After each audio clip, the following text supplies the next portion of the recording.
Alam niyo ba na si Omar Harpouch, ang Miss Universe judge na nag-resign, panawagan niya na magbitiw sa posisyon ang bagong Miss Universe na si Fatima Butch. Ayon kay Omar, bahagi ito ng kanyang mga pangamba at isyong binibigyan diin kaugnay sa kontrobersyang pagkapanalo ni Miss Fatima.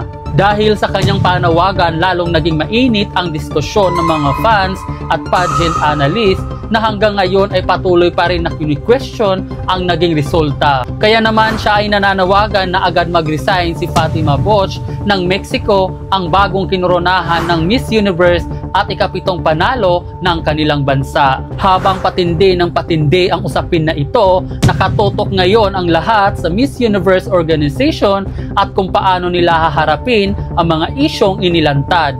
At patuloy na naging usap-usapan sa buong mundo ang naging resulta ng Miss Universe 2025. At lalo itong uminit matapos maglabas ng matinding pahayag si Omar Harpouch. Kaya naman, ano ang inyong masasabi tungkol dito at manatiling nakaabang dahil hindi pa tapos ang issue na ito?